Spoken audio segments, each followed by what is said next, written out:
Hello दोस्त, मैं प्रदीप कुमार आप सभी को इस वीडियो में स्वागत करता हूं।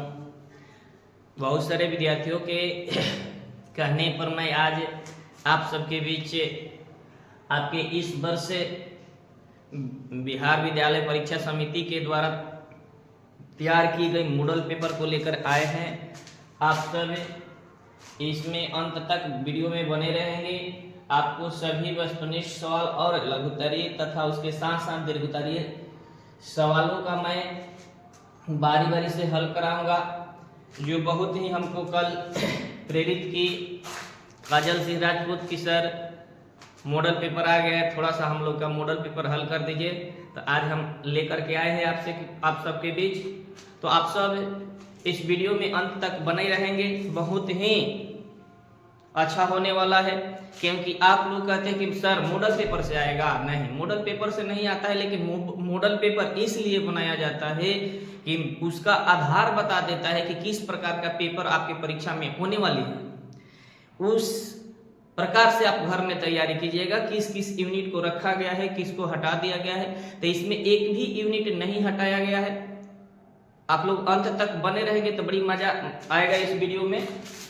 देखेंगे आप लोग का यही मॉडल पेपर है आप लोग का है। अब सब लोग जानते हैं कि कुल प्रश्नों की संख्या कितनी है भाई, 70 है। 70 जो है ऑब्जेक्टिव है और 20 जो है उसमें क्या है भाई, सब्जेक्ट 20 जो है शॉर्ट क्वेश्चन है और 6 क्वेश्चन जो है क्या है, लॉन्ग क्वेश्चन है। ठीक, आपको इसमें से कितने का जवाब देना है भाई, तो 35 सवाल का जवाब देना है। कितने सवाल का जवाब देना है, 35 सवाल का जवाब देना है। कितने सवाल का जवाब देना है, 35 सवाल का। अब चलिए, और इसमें से 10 सवाल का और इसमें से 3 सवाल का, टोटल आपको कितने, 35 10 45 3 48 सवाल का जवाब देना है। 48 सवाल को जवाब देने के लिए समय आपका निर्धारित किया गया है 3 घंटे 15 मिनट। कितने मिनट, 3 घंटे 15 मिनट। तो चलते हैं सवाल की ओर। पूर्णांक तो जब करते हैं 70 अंक के आएंगे सवाल। चलते हैं तो पहला सवाल क्या है, आप सबका सब इसमें तो जन्मे करते हैं कैसे भरना है, कैसे लिखना है। अब चलते हैं सवाल की ओर सीधे।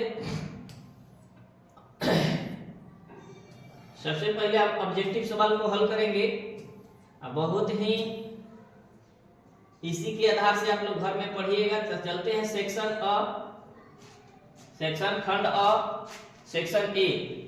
कह रहा है कि प्रश्न संख्या 1 से 70 तक प्रत्येक प्रश्न के साथ 4 विकल्प दिए गए हैं। कितने विकल्प दिए गए हैं, 4 विकल्प दिए गए हैं। विकल्प दिए गए हैं जिसमें से एक सही है।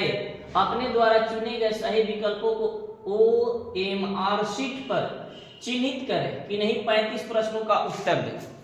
कितने प्रश्न का उत्तर देना है, 35 प्रश्न का। लेकिन हम आपको 70 सवाल जो दिया है आपके मॉडल पेपर में, जो बिहार विद्यालय परीक्षा समिति द्वारा 2026 में परीक्षा के लिए आधार बनाया गया है, तो इस आधार को मैं जितने भी सवाल इसमें है सबको हल करने का प्रयास करेंगे।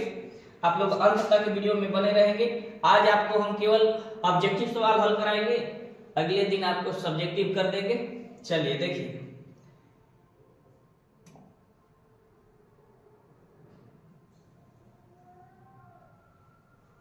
चलते हैं। तो हमारे सामने पहला सवाल आकर के लगा है।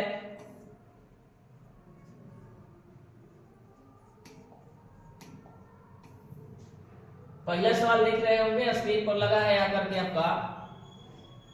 पहला सवाल आपको दिया है, कौन सा दोष क्रिस्टल का घनत्व घटा देता है। कौन सा दोष क्रिस्टल का घनत्व घटा देता है, शॉर्ट की दोष। कौन सा दोष, तो शॉर्ट की दोष में क्रिस्टल का घनत्व घट जाता है। क्यों भाई, क्योंकि उनके कण जो होते हैं जालक बिंदु से जालक स्थल से धनायन और ऋणायन समान संख्या में गायब हो जाते हैं। कण जब गायब हो जाएंगे तो द्रव्यमान घट जाता है। घटने के कारण उसका डेंसिटी भी क्या हो जाती है, कम हो जाती है। क्या हो जाती है, लेकिन फ्रेंकल दोष में अपरिवर्तित रहता है। क्या रहता है भाई, फ्रेंकल दोष में क्या रहता है, अपरिवर्तित। आई देखिए दिया है इंटरस्टेटियल दोष। कह रहा है कि आंतरिक दोष, तो कोई बाहर से पदार्थ इसमें आकर के मिलता है, अंतरावकाश भाग में चला जाता है, तो उसे इंटरस्टेटियल दोष कहा जाता है। तो इसमें भी आपका क्या होगा, बाहर से कोई पदार्थ आएगा तो घनत्व बढ़ जाता है, इसमें भी अपरिवर्तित रहता है। अशुद्धता दोष तो जानते करते हैं, जब कोई बाहर से अपद्रव्य उसमें मिलेगा तो अशुद्धि बढ़ेगा, तो ये भी घनत्व को क्या कर देगा, बढ़ा देगा। ठीक, चलते हैं, आपका आंसर क्या हो जाएगा, ए। आपका आंसर क्या हो जाएगा, शॉटकी दोष में क्रिस्टल का घनत्व क्या हो जाता है बाबू, घट जाता है। शॉटकी दोष में क्रिस्टल का घनत्व क्या हो जाता है, घट जाता है। अगले सवाल की ओर चलते हैं, 2 नंबर सवाल है, कह रहा है कि सबसे असममित क्रिस्टल प्रणाली कौन सी है, सबसे असममित क्रिस्टल प्रणाली कौन सी है। तो सबसे असममित उसी को कहा जाता है जिनके सभी भुजा और सभी कोण, सभी भुजा और सभी कोण का मान एक दूसरे से भिन्न भिन्न हो। Alpha not equal to beta not equal to gamma not equal to 90 degree. किसका होता है भाई, तो आप लोग जानते हैं ट्राई क्लिनिक का किसका होता है, त्रिंताच का। किसका होता है, त्रिंताच का। आपका आंसर क्या हो जाएगा, त्रिंताच हो गया। क्या होगा कि बाबू, त्रिंताच हो जाएगा। ठीक, आगे बढ़ते हैं इसी प्रकार से। अगला सवाल आपका क्या है भाई, कह रहा है कि यदि, सवाल देखते जाएंगे, यदि एक कोष्टिका में कुल परमाणुओं की संख्या 4 है, एक कोष्टिका है उसमें कुल परमाणुओं की संख्या कितना दिया हुआ है, 4 दिया हुआ है। तो कह रहा है कि x के स्थान पर क्या आएगा। आप जानते हैं d बराबर क्या होता है भाई, तो होता है z इंटू m बटा na इंटू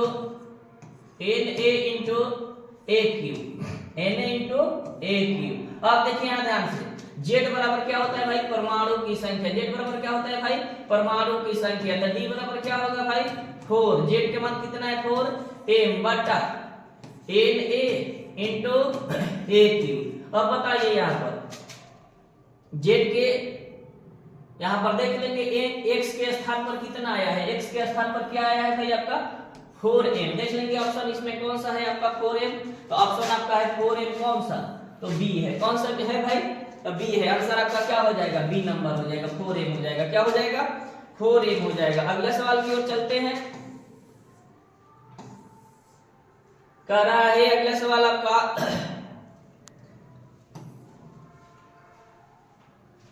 अगला सवाल है कि जैव अणुओं के मोलर द्रव्यमान की गणना के लिए, जैव अणुओं के मोलर द्रव्यमान की गणना के लिए निम्नलिखित में से किस अणुसंख्य गुणधर्म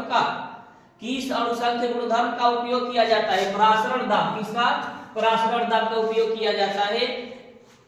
कोई भी जैव अणु है, बायोमोलिक्यूल होते हैं, उनका साधारण जब व्यक्त करना होता है, मोलर साधारण, तो उसमें किसका उपयोग किया जाता है, परासरण दाब का उपयोग किया जाता है। किसका उपयोग किया जाता है, परासरण दाब का उपयोग किया जाता है। चलते हैं, एकदम तेजी से बढ़ते जाएंगे।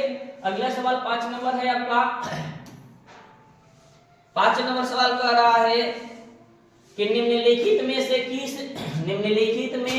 से किस जलीय विलयन का क्वथनांक सबसे अधिक होगा, क्वथनांक सबसे अधिक होगा। सबसे पहले तो ऐसे सवाल आपके सामने आए तो आप क्या कीजिएगा, उनके साधारण को देख लीजिएगा। अगर सामान्य साधारण है तो उसमें वाट-हॉफ गुणक को लिया जाता है। वाट-हॉफ गुणक को आई से आप सूचित करते हैं, आई का मान निकाल लीजिए, आसानी से चयन कर लीजिए। तो चलते हैं, पहला आपका ऑप्शन है क्या भाई, तो इसका भी उतना ही साधारण है, इसका भी उतना ही साधारण है, इनका भी उतना ही साधारण है, इनका भी उतना ही साधारण है। अब आई के मान निकाल करके देखते हैं कि इसमें कौन सा आंसर होगा, क्वथनांक किनका उच्च होगा।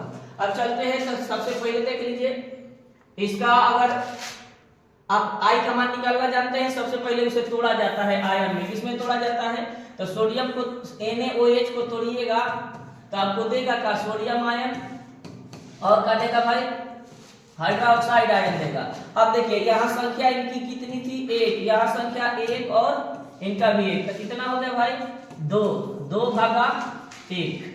आपका गुणक का मान कितना मिला, तो 2 मिला। कितना मिला, 2 मिला। अगले ऑप्शन की ओर चलते हैं, तो इसमें क्या है, NH4NO3। अगर इसको भी तोड़ रहे हैं हम तो मिल रहा है ammonium ion plus nitrate ion, इनकी भी संख्या कितनी हो जा रही है, 2 हो जा रही है। कितनी हो जा रही है, 2 बट्टा पहले कितना था, विघटन से पहले 1 था, 1 से भाग लग जाएगा, इनका भी 2 हो गया। चलिए अगले की ओर चलते हैं। तो अगला क्या है, Na2SO4 है। इसको तोड़िएगा तो sodium ion plus sulphate ion मिलेगा आपको, सल्फेट आयन। लेकिन देखेंगे सोडियम की संख्या इसमें कितनी है, तो यहाँ 2 कर देंगे, ठीक। अब इनकी संख्या कितनी हो गई, 2 + 1 कितनी हो गई, 3। अब पहले कितना था, 1 है। सबसे ऊंच जिनका आएगा वो इनका गलनांक होगा। अगला चलते हैं तो क्या है, KNO3 है। इसको तोड़िएगा तो आपको पोटेशियम आयन मिलेगा और उसके साथ साथ नाइट्रेट आयन मिलेगा, नाइट्रेट पर विचार। आप देखेंगे इनकी संख्या 1 + 1 = 2, 2 बट्टा 1। पहले भी 1 था संख्या में, विघटन से पहले 1 था, विघटन के बाद कण की संख्या 2, तो 1 से भाग दे दिए हम, तो इनका भी मान कितना आ गया, 2 आ गया। इनका भी 2 आ रहा है, इनका भी 2 आ रहा है और इनका भी 2 आ रहा है। तो हमारा आंसर क्या हो जाएगा, 3। 3 किसका है भाई, तो 3 किसका है, तो सोडियम सल्फेट का है। किसका है भाई, सोडियम सल्फेट का है। अब समझ गए होंगे। अब चलते हैं अगले सवाल की ओर। अगला सवाल देखिए इससे ही संबंधित है, बहुत ही महत्वपूर्ण सवाल है। ऐसे सवाल आए तो घबराना नहीं है, एकदम आसान है। आई का मान निकाल लीजिए, निकाल करके देख लीजिए किसमें कितनी आ रही है। अब देखिए पहला है 1 नंबर में आपका KCl, पहले का आ रहा है KCl। KCl को तोड़िएगा आप तो ये क्या में देगा आपको, पोटेशियम आयन देगा और क्या देगा, क्लोरीन आयन देगा। अब देखिए यहाँ विघटन से पहले इनकी संख्या 1 है, विघटन के बाद कण की संख्या कितनी हो गई, 1 + 1 = 2, 2 भागा 1, तो इनका मान आ गया आपका 2। फिर दूसरा क्या है भाई, तो दूसरा है आपका NaCl है। तो इसको भी तोड़िएगा तो आपको क्या मिलेगा, सोडियम आयन और क्या मिलेगा भाई, क्लोरीन आयन। अब देखिए विघटन से पहले कण की संख्या 1 है, अब विघटन के बाद कण की संख्या कितना हो जा रहा है, तो 2 हो जा रहा है, तो 2 भागा 1। चलिए ये भी मान दिया 2। चलिए अगला चलते हैं, क्या है भाई, K2SO4 है। विघटन से पहले इनकी संख्या 1 है, अब विघटन होने के बाद कितना दे रहा है, पोटेशियम आयन और क्या दे रहा है, सल्फेट आयन। पोटेशियम की संख्या इधर देख लेंगे कितना है, 2 है, तो इसका गुणा में 2 डाल देंगे। अब देखिए इनका 2 हो गया, इनका 1 हो गया, तो कितना हो गया, 3। पहले कितना था, तो 1 से भाग कर दीजिए 3। अब बताइए कि क्रम सजाने आएगा, तो क्रम सजा दीजिए, जो पहले है उसको पहले रख दीजिए, तो 2, 3। अब देख लीजिए इसमें आंसर आपका कौन है, पहला आंसर है। कौन है आंसर, पहला आंसर है। 2, नहीं पहला आंसर नहीं है आपका, 2, 2, 3 बी होगा आंसर। क्या होगा, बी होगा। कौन होगा बाबू, बी होगा। कोई दिक्कत। चलते हैं आगे अगले सवाल की ओर। अगला सवाल आप लोग का है बहुत ही आसान, कह रहा है सांद्रता से संबंधित कौन सी इकाई विलयन के वाष्प दाब के लिए उपयोगी होता है। वाष्प दाब के लिए उपयोगी कौन होता है भाई, तो मोल अंश होता है। कौन होता है, मोल अंश होता है। कौन होता है भाई, मोल अंश होता है। फटाफट पढ़ते जाएंगे। अगला सवाल आपका है शुद्ध जल। देखिए आप नोट्स पढ़िएगा सबसे अधिक, अगर अच्छा स्कोर करना चाहते हैं तो आप लोग अधिक से अधिक अपने कॉपी को पढ़िएगा जो आपको क्लास में पढ़ाया गया है, क्योंकि उसी से अच्छा स्कोर कर सकते हैं। ही तो आपको आधार बताया जा रहा है कि किस प्रकार के सवाल परीक्षा में पूछे जाएंगे, कि किस यूनिट से कैसे सवाल आएंगे। ये केवल आधार है, ये नहीं है कि यही सवाल आएंगे। इससे आधारित सवाल आपको मिलेंगे परीक्षा में। तो आप करेंगे का अधिक से अधिक नोट्स पढ़ने का प्रयास कीजिएगा, आप कॉपी पढ़ने का प्रयास कीजिएगा अपना। चलते हैं आगे। शुद्ध जल की मोललता कितनी होती है, तो शुद्ध जल की मोललता आपको बताए थे कि क्या कुछ नहीं करना है, आपको सीधे 1000 में उनके अनुभार से भाग दे देना है। 1000 में उनके अनुभार से क्या कर देना है भाई, भाग दे देना है। तो 18 होता है, भाग डिवाइड कीजिएगा तो आपको लगभग आएगा 55.55 आते रहेगा। ठीक, 55.5। अब देख लीजिए ऑप्शन आपका कौन सा है, 55.5 ऑप्शन आपका कौन है, तो भाई ए नंबर है। कौन है, ए नंबर है। कौन है, ए नंबर है। कोई दिक्कत। बढ़ते हैं अगले सवाल की ओर। अगला सवाल आपका है सेल स्थिरांक की इकाई क्या है। अच्छा ये बताइए सेल स्थिरांक को कहां से सूचित करते हैं? जी स्ट्राइक से सूचित करते हैं। जी स्ट्राइक बराबर क्या होता है भाई? तो एल बट्टा का होता है ए होता है। एल क्या है भाई? तो तार की चालक तार की लंबाई है। तो लंबाई के लिए मीटर या सेंटीमीटर, केमिस्ट्री में हम लोग अधिक से अधिक सेंटीमीटर यूज करते हैं, तो सेंटीमीटर रख दिए। अच्छा ये बताइए ए के है एरिया है, एरिया माने क्षेत्रफल, क्षेत्रफल के क्या हो जाएगा भाई? तो से वर्ग सेंटीमीटर हो जाएगा। अब बताइए एक कट गया तो आपको कितना बचा? सेंटीमीटर बचा। कितना बचा? सेंटीमीटर बचा। अब बताइए ये क्या हो जाएगा? सेंटीमीटर इनवर्स हो जाएगा। क्या हो जाएगा? सेंटीमीटर इनवर्स हो जाएगा। देखिए ऑप्शन आपका कौन सा है? डी है। कौन सा है? डी है। आंसर कौन सा हो जाएगा आपका? डी होगा। सेल स्थिरांक की इकाई कौन सा हो जाएगा? डी हो जाएगा। कोई दिक्कत हो तो बोलिएगा। चलते हैं सभी सवाल को तेजी से हल करेंगे। अच्छा ये बताइए आप लोग, कह रहा है कि मानक हाइड्रोजन इलेक्ट्रोड के इलेक्ट्रोड विभव का मान क्या होता है? मानक जब लगा दिया तो निश्चित के लिए क्या हो गया? तो शून्य होता है। कितना वोल्ट होता है भाई? तो 0 वोल्ट होता है। कितना वोल्ट होता है भाई? 0 वोल्ट होता है। कह रहा है अगला सवाल आपको स्क्रीन पर एक रहा सवाल है आपका कि निम्नलिखित में कौन शर्त सेल की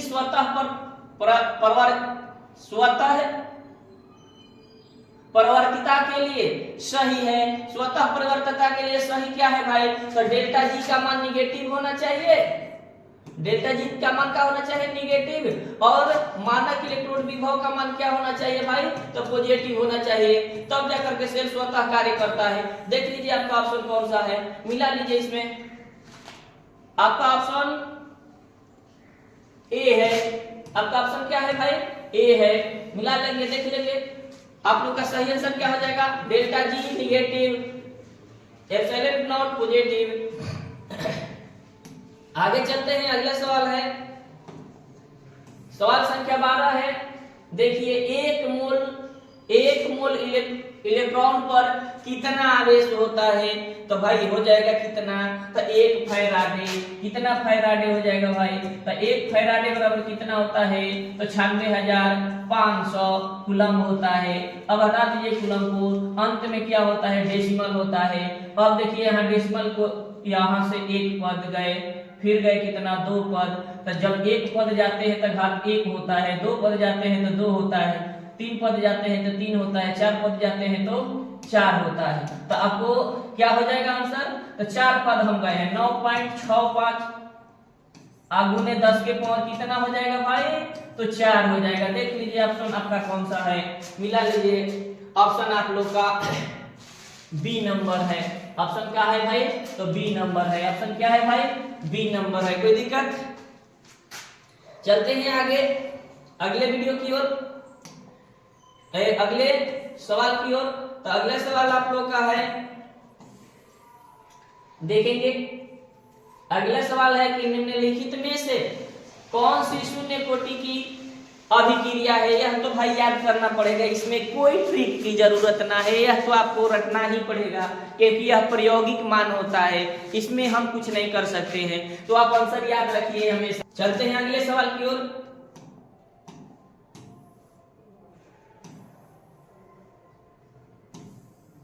अगला सवाल कह रहा है कि उत्प्रेरक किस तरह का परिवर्तन लाता है?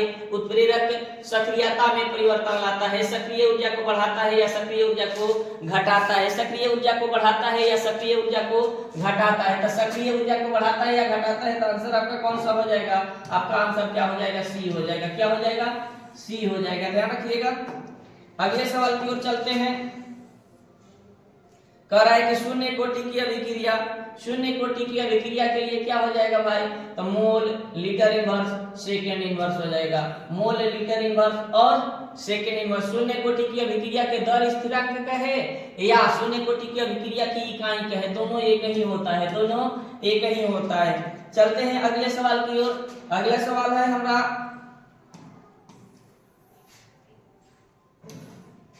शून्य कोटि की अभिक्रिया को 100% पूरा होने में कितना समय लगता है?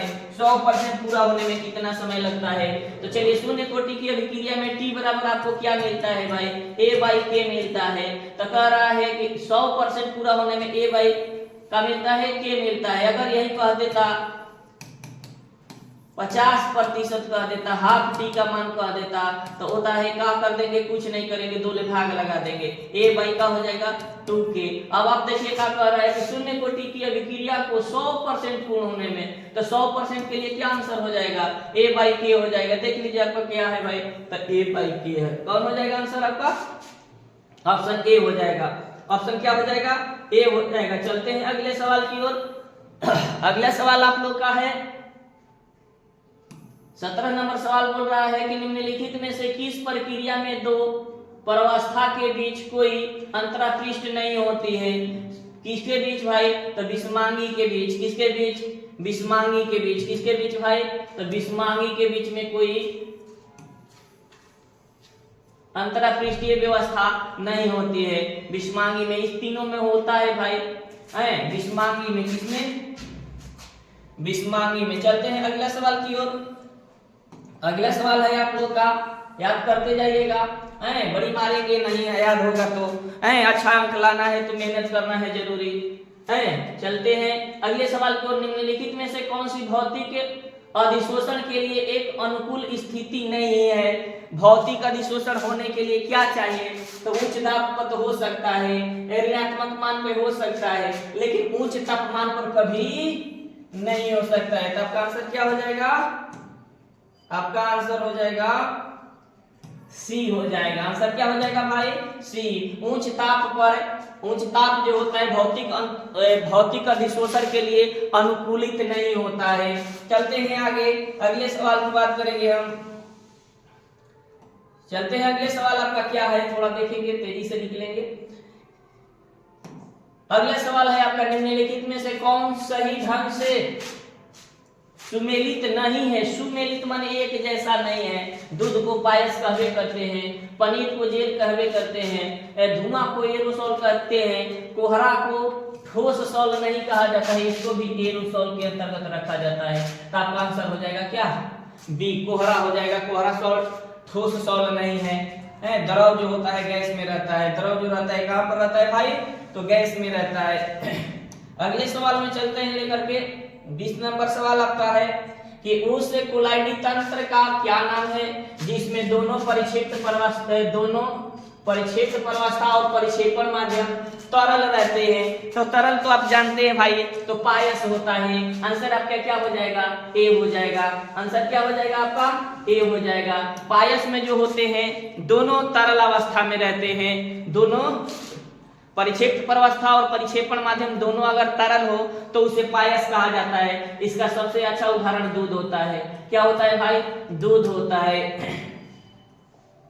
अगले सवाल की ओर चलते हैं। आपका अगला सवाल है कि दो अलग अलग धातुओं के परमाणुओं वाला अयस्क कौन सा है। माने वैसे अयस्क किसमें से चुनना है जिसमें दो धातु मौजूद होते हैं। तो आप देखते हैं हेमाटाइट में तो दो धातु हो ही नहीं सकता है, मालाकाइट हो ही नहीं सकता है, मैग्नेटाइट हो ही नहीं सकता है। बचा है कौन भाई आपके पास, बचा है कॉपर पाइराइट। कॉपर भी होता है इसमें, आयरन भी होता है। कॉपर भी होता है इसमें, आयरन भी होता है। याद कर लेंगे, कॉपर पाइराइट में दो तत्व मौजूद रहते हैं। चलते हैं आगे, अगला सवाल की ओर। कह रहा है उच्च शुद्धता वाले टाइटेनियम को प्राप्त करने के लिए किस विधि का उपयोग किया जाता है। टाइटेनियम कहे या जिर्कोनियम कहे, वान अर्केल विधि का उपयोग किया जाता है।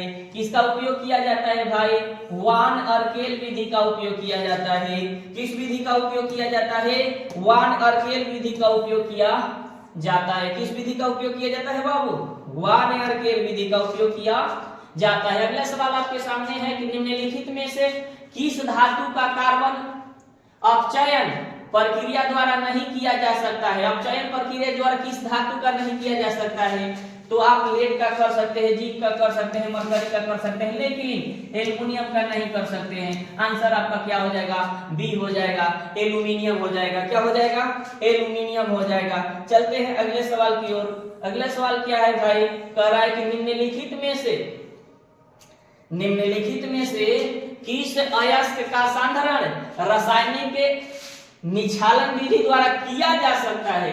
निछालन विधि द्वारा किया जा सकता है। तो यह किसका भाई, तो चांदी का। किसका भाई? अरे चांदी का है, तो चांदी का आप निक्षालन विधि द्वारा क्या करते हैं? निक्षालन विधि द्वारा निष्कासन करते हैं। क्या करते हैं? निष्कासन करते हैं। चलते हैं अगले सवाल की ओर।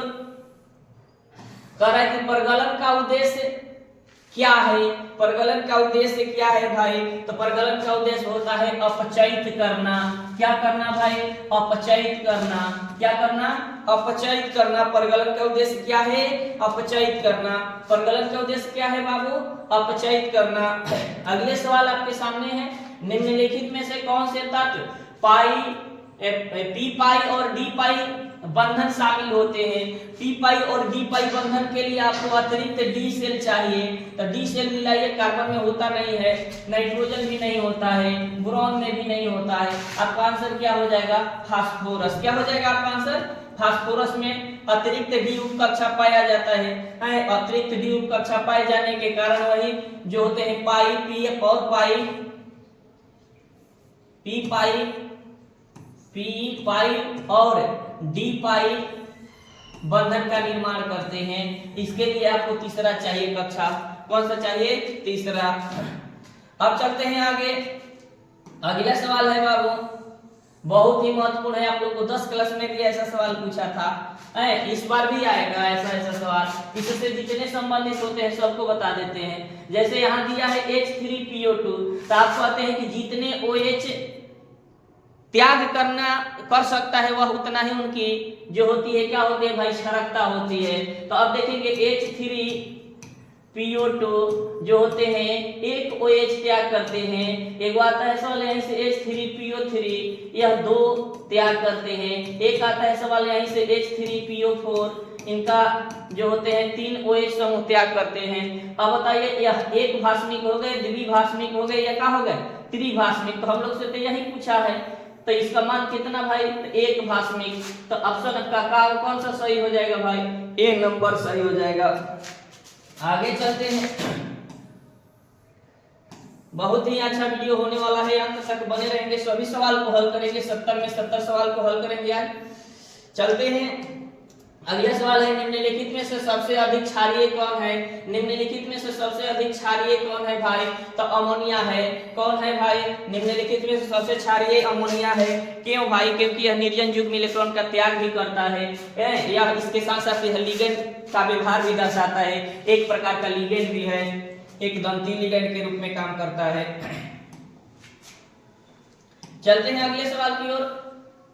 कह रहे अगला सवाल हमारे सामने है स्क्रीन पर कि निम्नलिखित में से कौन सा विलयन स्टार्च के साथ नीला रंग देता है? तो स्टार्च के साथ अगर नीला रंग आए तो सीधे आंसर मार दीजिएगा का आयोडीन स्टार्च के साथ कैसा रंग देता है? नीला रंग देता है। कैसा रंग देता है भाई? नीला रंग देता है। कैसा रंग देता है? नीला रंग। देखिए ये बार बार बताते थे कि आप लोग बताइएगा कि नाइट्रोजन की उच्चतम सह संयोजकता का है, लेकिन यहाँ होना चाहिए था संयोजकता। क्या होना चाहिए था? संयोजकता। लेकिन सह संयोजकता चलते हैं, कोई दिक्कत ना है। नाइट्रोजन की सह संयोजकता उच्चतम कितनी होती है? तो 4 होती है। कितनी होती है बाबू? 4 होती है। पीछे भी बताए हैं, कॉपी पढ़ना है अधिक से अधिक, अच्छा स्कोर करना है। तो ये तो आधार केवल बताया जा रहा है। चलिए अगले सवाल पर चलते हैं। कह रहा है कि निम्नलिखित में से कौन सी ऑक्सीकरण अवस्था सभी लैंथेनाइड के लिए सामान्य होता है? तो सभी लैंथेनाइड के लिए सामान्य कौन होता है भाई? तो सभी लैंथेनाइड के लिए सामान्य होता है 3 होता है। प्लस कितना होता है ऑक्सीकरण अवस्था? 3 होता है। कितना होता है लैंथेनाइड का सामान्य ऑक्सीकरण अवस्था? +3 होता है। चलते हैं, बहुत सवाल अच्छा आ गया है आपके सामने। कह रहा है कि Fe पर +3 आयन में कितने अयुग्मित इलेक्ट्रॉन है? आप बताइए कि लोहा का जो है आयरन का एटॉमिक नंबर क्या होता है? तो आप लोग कहते हैं 26 होता है। अब चलते हैं इसका इलेक्ट्रॉनिक विन्यास लिखेंगे तो हो जाएगा आर्गन। आर्गन 3D, डी में कितना हो जाएगा? 3D और 3D और 4s कितना हो जाएगा भाई? तो अब इसमें चलते हैं तो कितना आपको मिलेगा? तो पहले 4s में डाल देते हैं, तो 2 डाल दिए तो 18 2 20 6 26। लेकिन हमको त्याग कितना करना है? तो 3 इलेक्ट्रॉन का त्याग करना है। तो इस पर हम पॉजिटिव 3 डाल दिए। 26 इलेक्ट्रॉन में से 3 हम त्याग कर देंगे। तो कौन किधर से त्याग करेंगे? तो भाई तो बाहर से त्याग करेंगे। तो बाहर से तो यहाँ से 2 इलेक्ट्रॉन आउट हो गया। और यहाँ से एक इलेक्ट्रॉन आउट हो गया। तो बताइए डी में कितना बचा, तो 5 बचा। अब डी में कितने भाई होते हैं ऑर्बिट, तो डी में ऑर्बिट की संख्या 5 होती है। कितनी होती है, 5 होती है। अब इलेक्ट्रॉन भरेंगे आप, तो क्या भरेंगे, पहले क्लॉकवाइज भरेंगे। क्या भरेंगे, क्लॉकवाइज। अब बोलिए आपके पास एंटी क्लॉकवाइज डालने के लिए इलेक्ट्रॉन नहीं है, तो आपके पास अयुग्मित इलेक्ट्रॉन की संख्या 1 2 3 4 5 कितना हो गया भाई, 5। ऑप्शन देख लीजिए कौन सा आपका है, ऑप्शन आपका कौन सा है भाई, तो ऑप्शन आपका बी है। कौन है, बी है। समझ में आ रहा है, समझ में आ रहा है भाई, बोलिएगा। दिक्कत होगा तो आप लोग मैसेज करते रहिएगा। चलते हैं आगे अगले सवाल की ओर। तो कह रहा है कि अगला कॉपर का इलेक्ट्रॉनिक विन्यास, बहुत अच्छा। यही से एक ही सवाल से संबंधित आ गया अगला सवाल भी। कॉपर के बताइए कितना होता है भाई, कॉपर के परमाणु संख्या कितना होता है। बहुत सुंदर सवाल पूछा है, बार बार आप लोग को चिताए थे कि क्या तो कॉपर आएगा या क्रोमियम आएगा। तो कितना होता है, तो 29। अब चलिए इलेक्ट्रॉनिक विन्यास लिखे थे ऑर्गन, क्या बोले थे भाई, डी में कितना हो जाएगा, 10 हो जाएगा। और 4s में कितना हो जाएगा, 1 हो जाएगा। देख लीजिए आपका ऑप्शन कौन सा है, आप आंसर मार लीजिए। ऑप्शन आपका ढूंढिए, इसमें कौन सा है, ऑप्शन आपका बी है। कौन है, बी है। कौन है, बी है। समझ में आ रहा है, बढ़े आगे। चलिए अगला सवाल देखिए आप, कह रहा है कि अगला सवाल आपका है निम्नलिखित में से कौन सा तत्व संक्रमण तत्व से संबंधित नहीं है। संक्रमण तत्व को डी ब्लॉक के तत्व को संक्रमण तत्व कहा जाता है। इसमें कौन सा ऐसा तत्व है जो डी ब्लॉक का नहीं है, तो डी ब्लॉक में कौन इसमें से नहीं आ सकता है भाई, ब्रोमीन नहीं आ सकता है, कि तांबा नहीं आ सकता है, कि क्रोमियम नहीं आ सकता है, कि लोहा नहीं आ सकता है। अब देखिए लोहा भी आ सकता है, तांबा भी आ सकता है, क्रोमियम भी आ सकता है। कौन नहीं आ सकता है भाई, तो ब्रोमीन नहीं आ सकता है। कौन नहीं आ सकता है, ब्रोमीन नहीं आ सकता। क्यों भाई, क्योंकि यह वर्ग 17 का सदस्य है, हाइड्रोजन है। हाइड्रोजन किसके अंतर्गत है, पी ब्लॉक के अंतर्गत है। किसके अंतर्गत है, पी ब्लॉक के अंतर्गत है। चलते हैं आगे, अब देखेंगे सवाल अगला आपका है। अगला सवाल बहुत ही इंपॉर्टेंट है, थोड़ा सा देख लीजिएगा। कह रहा है कि KMnO4 के निर्माण में, KMnO4 के निर्माण के लिए प्रारंभिक सामग्री है। प्रारंभिक सामग्री जो होता है MnO2 होता है, MnO2 होता है। चलते हैं अगले सवाल की ओर। कह रहा है जटिल यौगिक, बहुत सुंदर। ऐसा बोले थे ना कि बार बार कि एक आएगा सवाल आप लोग के। कह रहा है कि जटिल यौगिक दिया है आपके सामने, कह रहा है कि आईपीएसी नाम बताए। चलिए आईपीएसी नाम बताने से पहले सबसे पहला आपका काम क्या है, तो कहते हैं कि ऑक्सीकरण संख्या सर निकाला जाता है। तो ऑक्सीकरण संख्या चलिए निकालिए। तो जिनका निकालना होता है उनको हम क्या मानते हैं भाई, एक्स मानते हैं। चलिए यही उदासीन है, और उदासीन का 0 होता है। 0 से 5 से गुना कीजिएगा, कितना हो जाएगा, तो 0 हो जाएगा। चलते हैं कितना यहाँ है, क्लोरीन का -1 होता है। अब देखते हैं यहाँ पर प्लस माइनस माइनस डायरेक्ट किए हैं, और यहाँ 2 क्लोरीन है तो 2 माइनस, टोटल कितना हो गया, टोटल इसका जो होता है 0 होता है मुक्त अवस्था में किसी पदार्थ का। तो x - 3 = 0, x बराबर का हो जाएगा +3। ऑक्सीकरण संख्या तो मेरा 3 आ गया। ऑप्शन आप देख रहे हैं, तो पहला तो डी ऑप्शन गलत हो गया। ठीक, अब आते हैं इसमें नामकरण करने के लिए। तो इसका नाम है एमीन, इसका नाम है क्लोरो। अब बताइए सी से चालू हो रहा है, ए से चालू हुआ, अल्फाबेट में पहले कौन आ रहा है, एमीन। एमीन कितने हैं भाई, तो 5 हैं। अब देखेंगे कि किसमें 5 लगा है, तो पहला तो एक गलत हो चुका है। अब पेंटा 1 इसमें बचा है, इसमें ना पेंटा लगा है तो ये भी गलत, इसमें भी पेंटा नहीं है तो ये भी गलत। तो मेरा आंसर क्या हो जाएगा, पहला। समझ गए। चलते हैं अगले सवाल की ओर।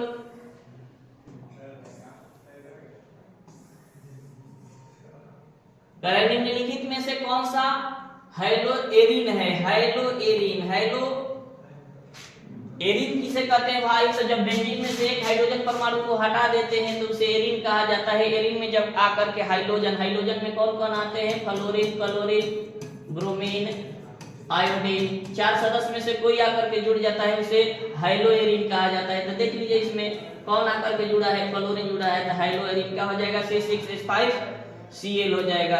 आगे बढ़ते हैं अगले सवाल की ओर।